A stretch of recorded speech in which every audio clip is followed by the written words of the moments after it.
हिंदू का मतलब दयानंद सरस्वती को जब आप पढ़ेंगे तो समझ में आ जाएगा कि हिंदू का मतलब है क्या। ये लोगों के जहन से भूत उतर जाएगा। पंडित जवाहरलाल नेहरू ने सुनियोजित तरीका से भारत पर ब्राह्मणों का कब्जा कराया और जो बोध गया टेम्पल है, जो बौद्ध विहार है, उस पर जो है पंडित जवाहरलाल नेहरू ने सन 1949 को कानून बना करके मनुवादी ब्राह्मणों का कब्जा कराया। देश के अंदर दो विचारधाराओं की लड़ाई है, मनुवादी विचारधारा और समानतावादी विचारधारा। जो हमारे डॉक्टर भीमराव अंबेडकर साहब ने हमको जो दी, समता, स्वतंत्रता, बंधुत्व और न्याय की जो विचारधारा है, ये उस विचारधारा को किसी न किसी तरीके से काटना चाहते हैं। देश के 1 अरब 40-45 करोड़ लोगों को उनकी आंखों में धूल झोंकने का काम भारत के प्रधानमंत्री झूठ बोल करके कर रहे हैं, सफेद झूठ बोल रहे हैं। हवाई जहाज से जब जर्मनी जापान में उतरते हैं तो बोलते हैं कि मैं बुद्ध के देश से आया हूँ। मतलब कौन है जो 3 पग में नाप ले त्रिलोक को? कौन है जो 3 पग में नाप ले त्रिलोक को? लुट गया धन ज्ञान बल बुद्धि, अब तो आंखें खोल लो। कौन है जो फल समझकर लीन लेगा भास्कर? कौन है जो फल समझकर लीन लेगा भास्कर? अफसोस तुमको बहुजनों मूर्ख बनाया जानकर। अरे रीतियों के नाम पर क्या हो रहा है एहसास है? मारी गई जो होलिका आखिर तो औरत जात है। तर्क ना बुद्धि लगाई अंधा अनुकरण कर रहे, और तर्क ना बुद्धि लगाई अंधा अनुकरण कर, धिक्कार ऐसी जिंदगी जो गुलामों सी जी रहे। अरे तुम किसी से कम नहीं, गौरव भरा इतिहास है। फक्र करने को बहुत है जो तुम्हारे पास है। सिद्धांत आपको दीपो भाव का बुद्ध गौतम ने दिया, और धन भारत भूमि जिसने ईश्वर पैदा किया। चक्रवर्ती वीर अति सम्राट देवा नाम भी है, खौफ से जिसकी कभी कांपती थी पृथ्वी है। धम्म है जिसका सरल कल्याणकारी लोग थे, और दे रहे जीवित गवाही स्तंभ कुछ शिलालेख पर। बाबा साहब सा हुआ सीलवान गुणगान, बाबा साहब सा हुआ सीलवान गुणवान, कलम से जिसने लिख दिया भारत का संविधान। और फूले महात्मा पेरियार से चिंतक हुए, पाखंड अंधाचार से दूर जन अपने चाहिए। वीरांगना अहल्याबाई सावित्री जन्मी यहीं, जान लो इतिहास अपना बाद में करना यकीन। करण और कैपले से योद्धा हुए महान, आज तक भी हो रहा दुनिया में गुणगान। वीर शिवाजी से हुए साहू जी महाराज, तलवारों से हिला दिया मुगलों का साम्राज्य। संत गाडगे बिरसा मुंडा कबीरा और रैदास, संत गाडगे बिरसा मुंडा कबीरा और रैदास, और बहुजन धारा की संतों से भरा पड़ा इतिहास। तो हम इस विचारधारा के लोग हैं। हमें ये कतई नहीं चाहिए कि हमारे बौद्ध धर्म को कोई दूसरा लोग आकर के कब्जा करे। जय हिंद, जय भारत। ज्ञापन आज हम लोग पूरे भारतवर्ष में 567 जिलों में दे रहे हैं। बोध गया में विदेशी जो ब्राह्मण हैं, उन्होंने कानून बनाकर सन 1949 में पंडित जवाहरलाल नेहरू ने बोध गया जी जो बौद्ध विहार है उस पर कब्जा करवा दिया, और वहां पर फिलहाल में ब्राह्मणों ने उसका जो है मनुवादी जो देवी देवता है उनको बिठाना जो है शुरू कर दिया है। बहुत सारी मूर्तियां रख दी हैं, और हमारे बौद्ध भिक्षु जो है वो परेशान है। ये जो शिव है फिलहाल इंटरनेशनल बन गया है। ज्ञापन के माध्यम से क्या हम इस ज्ञापन के माध्यम से जो एक्ट है सन 1949 उसको रद्द किया जाए, भारत सरकार संज्ञान ले, महामहिम राष्ट्रपति इसका संज्ञान ले, और सन 1949 में जो कानून जवाहरलाल नेहरू ने बनाया उसमें 4 बौद्ध भिक्षु रहेंगे, 5 जो है यूरेशियन ब्राह्मण रहेंगे, वो कानून रद्द किया जाए। बौद्ध विरासत है, बौद्ध भिक्षुओं के वो जो है हवाले की जाए, और जो उसमें धरोहर है, जो राष्ट्रीय धरोहर है, जो विश्व के बौद्ध भिक्षुओं की धरोहर है, वो उनको सौंपी जाए। साथ ही साथ जो उसमें तथाकथित देवी देवताओं की जो मूर्ति रख दी गई हैं उनको जो है वहां से हटा दिया जाए। और दूसरी मांग ये है कि वहीं पर सम्राट अशोक का महल था, उस पर भी कब्जा किया गया है, उसे लोप कर लिया गया है, उसको भी भारत सरकार एआई से इस ज्ञापन के माध्यम से निवेदन है कि उसको खाली किया जाए।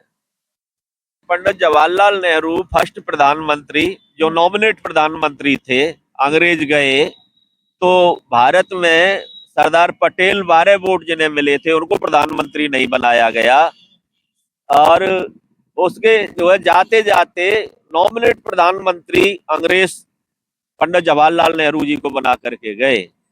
पंडित जवाहरलाल नेहरू ने सुनियोजित तरीका से भारत पर ब्राह्मणों का कब्जा कराया और जो बोध गया टेम्पल है, जो बौद्ध विहार है, उस पर जो है पंडित जवाहरलाल नेहरू ने सन 1949 को कानून बना करके मनुवादी ब्राह्मणों का कब्जा कराया।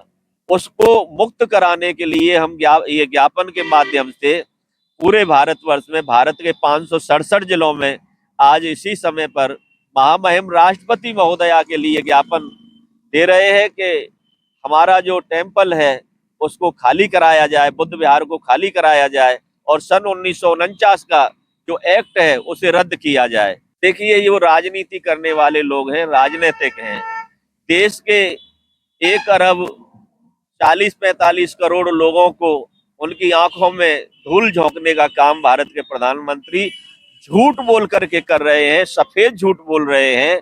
हवाई जहाज से जब जर्मनी जापान में उतरते हैं तो बोलते हैं कि मैं बुद्ध के देश से आया हूँ, मैं बुद्ध के देश से आया हूँ। अब वो जो है अंबानी परिवार की एक कोई महिला है, उनका नाम मुझे मालूम नहीं है, हाँ, वो गई विदेश में तो उन्होंने कहा मैं बुद्ध की लैंड से आई हूँ। यहाँ आकर के इनके मुंह में जो है पता नहीं क्या हो जाता है, इनकी जीभ में लकवा मार जाता है। यहाँ ये बुद्ध का नाम नहीं लेते, जबकि ये बुद्ध के देश से विदेश में जाते हैं। बहुत सारा अनुदान भारत के लिए विदेशों से मिलता है, वहां जाके बुद्ध का देश है भारत।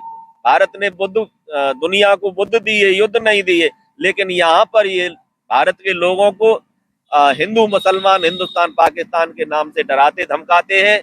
और बौद्ध गया पर सन 1949 में कांग्रेस और भारतीय जनता पार्टी की कोई जो है कथनी करनी में अंतर नहीं है। ये जो कब्जा कराया वो जवाहरलाल नेहरू ने करवाया था। सन 1949 में कानून बना करके संसद में पारित किया गया और कानून बना करके विदेशी जो ब्राह्मण है, मनुवादी, उनका कब्जा जवाहरलाल नेहरू ने करवाया। आज हम इस ज्ञापन के माध्यम से पूरे राष्ट्र में ये फिलहाल जो ये हमारा बौद्धिस्ट इंटरनेशनल जो हमारा संगठन है, इसके माध्यम से पूरे देश में 567 जिलों में हम ये ज्ञापन दे रहे हैं। और ये जो मुद्दा है ये राष्ट्रीय नहीं, फिलहाल अंतर्राष्ट्रीय बन चुका है। जब तक हम चुप नहीं बैठेंगे तब तक ये बोध गया को मुक्त नहीं कर देते। हमारा ऐलान है भारत सरकार से, अविलंब इसका संज्ञान ले और वहां से हटाए। ऐसा है जो 1949 में एक कानून बनाया गया जिसमें बौद्धों का महाविहार है उसके ट्रस्ट में जो है ब्राह्मणों की एंट्री कराई गई। ये षड्यंत्रकारी जो है ब्राह्मणों का जो षड्यंत्र है इस देश के अंदर चल रहा है, क्योंकि देश के अंदर 2 विचारधाराओं की लड़ाई है, मनुवादी विचारधारा और समानतावादी विचारधारा। जो हमारे डॉक्टर भीमराव अंबेडकर साहब ने हमको जो दी समता, स्वतंत्रता, बंधुत्व और न्याय की जो विचारधारा है, ये उस विचारधारा को किसी न किसी तरीके से काटना चाहते हैं। आज मैं इस मंच के माध्यम से, आपके चैनल के माध्यम से, मैं मुसलमानों को भी आगाह करना चाहता हूं कि जिस तरीके से 1949 जो महाबोधि टेम्पल एक्ट बनाया गया था और उसमें ब्राह्मणों की एंट्री कराई गई थी, आज वक्फ बोर्ड में भी इसी तरीके का बदलाव करके नहीं गैर मुस्लिमों की यानी हिंदुओं की एंट्री कराने का प्रयास किया जा रहा है। तो मुसलमानों से मैं अनुरोध करना चाहता हूं कि इस साजिश को समझ लें और जो बहुजन आंदोलन चल रहा है देश के अंदर, इसके साथ में खांधे से खांधा मिलाकर खड़े हो जाएं। प्रधानमंत्री जी बिल्कुल मौन धारण है, क्या लग रहा है वो हिंदू राष्ट्र बनाने की पद्धति बना रहे हैं? देखिए, हिंदू राष्ट्र बनाना कोई इतना आसान काम नहीं है, क्योंकि ये देश 90% मूल निवासियों का देश है। हिंदू का मतलब दयानंद सरस्वती को जब आप पढ़ेंगे तो समझ में आ जाएगा कि हिंदू का मतलब है क्या। ये लोगों के जहन से भूत उतर जाएगा। अभी आपने देखा होगा कि एक महिला जो कुशवा जाति की थी और जो कथावाचक बन रही थी, वो कथा करती थी, तो उसको सवर्ण लोगों ने रोक दिया। ये कैसा हिंदुत्व है कि एक हिंदू दूसरे हिंदू को बर्दाश्त नहीं कर रहा है, एससी को वो अपने बराबर का नहीं मान रहा है। जहाँ समानता नहीं है उसको कैसे जो हम मानवतावादी धर्म कह सकते हैं? वो शैतानी धर्म हो सकता है जो इंसानों को इंसान बराबरी का नहीं समझता।